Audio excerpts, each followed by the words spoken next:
Olá, audiência do JTT, fique em casa. Olá, Raul, Jana, Helenira. Que bom, estamos aqui para uma matéria com a professora Gisele Sescon, que é professora do IFSC, é diretora da coordenação de comunicação e atividades culturais do Sinasef.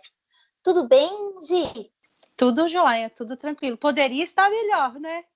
Bem melhor. Poderíamos não estar fazendo essa matéria em isolamento, né? Mas são as ferramentas que temos nesse momento. Vamos usá-la para falar sobre o processo democrático histórico, né? Que deveria estar acontecendo, tendo seu transcorrer normal aí no IFSC. Só que, infelizmente, no dia 20 de abril, o reitor eleito não foi empossado e entrou um interventor. Eu queria que você contasse para a gente como é que esse processo de intervenção está ocorrendo no IFSC Santa Catarina.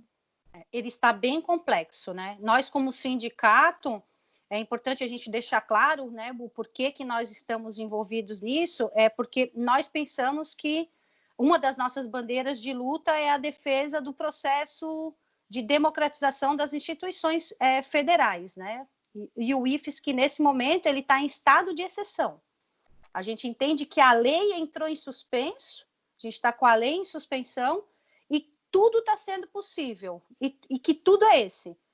No dia 20 de abril, ao invés de ter o reitor eleito e empossado, a gente passa a ter um interventor, né? O Lucas Dominguini, que era diretor do campus Criciúma. Ele é pego de surpresa, conforme o discurso dele, com esse termo de posse, e imediatamente declara à comunidade de que não vai aceitar essa posse. Então, a gente fica com uma portaria de um interventor, de um reitor pro tempore, que não aceita, que declina imediatamente desta condição. E aí começam os desdobramentos institucionais, né? O Conselho Superior se reúne, e reafirma o processo democrático, dizendo que deva ocorrer a posse do professor eleito nas eleições, né, pela comunidade, escolhido pela comunidade por ampla maioria.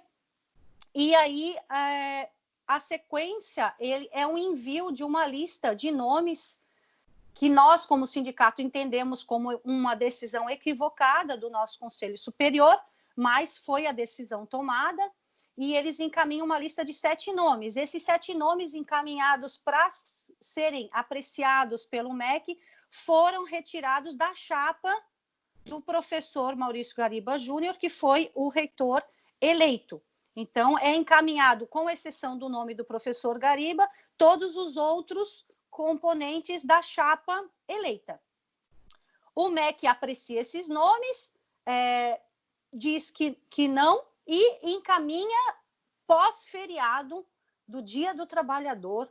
A gente, na segunda-feira, dia 4 de maio, é pego de surpresa novamente com um novo interventor, né? Com um novo reitor pro tempore. O MEC tem adotado essa prática em outros IFSCs no país? Como é que está sendo esse processo nacionalmente? Sim, a gente tem outros institutos federais com esse mesmo, com processos análogos, né? O Instituto Federal do Rio Grande do Norte, que é um caso bastante emblemático, inclusive eles tiveram alguns avanços em relação a nós, eles tiveram a alegria de, apesar de menos de 24 horas, o professor eleito lá, ele foi empossado por uma liminar judicial, mas ao final do dia o MEC foi lá e cassou a posse. Olha então, só. A gente teve o professor Arnóbio, que é lá do Instituto Federal do Rio Grande do Norte. A comunidade de lá teve uma alegria, pelo menos, né, de quase 12 horas, vamos dizer assim, de ter o seu reitor. Então, chegaram até aquela sensação gostosa e depois também já foram usurpados dessa alegria. Gisele, como a comunidade educacional tem reagido? Eu sei que nesse momento, com as aulas suspensas, com a pandemia transcorrendo, está tudo muito complicado, mas quais têm sido as reações da comunidade educacional? O movimento estudantil está bem forte, ele já colocou, inclusive, umas faixas pela cidade, vocês já devem ter visto, quem está transitando na cidade de carro, alguma coisa, já viu faixas. colocadas pelo movimento estudantil em passarela, nas fachadas dos campos, né, nos muros dos campos, solicitando o respeito à democracia e que o reitor eleito seja empossado já. O movimento dos professores, etc., por meio dos seus colegiados dos campos, tem se manifestado. Grupos como do Direitos Humanos, como professores de línguas, várias cartas solicitando a posse imediata do reitor e o respeito ao processo democrático. Então, as pessoas têm se colocado à disposição. Mas a gente não pode ser ingênuo, né? Para a gente ter esse interventor, que foi o professor derrotado nas eleições, isso é importante ser dito, foi o segundo, que foi o segundo mais eleito, né, que foi para o segundo turno, e o derrotado no segundo turno. Então, para ele chegar onde ele está hoje, nessa condição de alinhado a um processo do MEC, ele tem também os seus aliados dentro da própria instituição que estão se colocando à disposição para trabalhar junto com ele. Se ninguém se colocasse à disposição para trabalhar com ele, ele estaria sozinho, isolado, e teria que renunciar.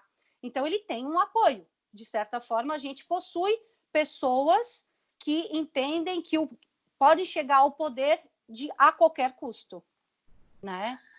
Gisele, agradeço as tuas informações, é muito importante, a gente vai estar acompanhando de perto mais esse ataque à autonomia da educação, né? E te agradeço, vamos continuar acompanhando aqui no JTT e, se você puder, o máximo que puder, continue em casa. Sim, nós continuaremos. E em luta, sempre. Sempre. Pela nossa democracia. Muito obrigada pela oportunidade de poder esclarecer o que nós estamos vivendo no IFSC.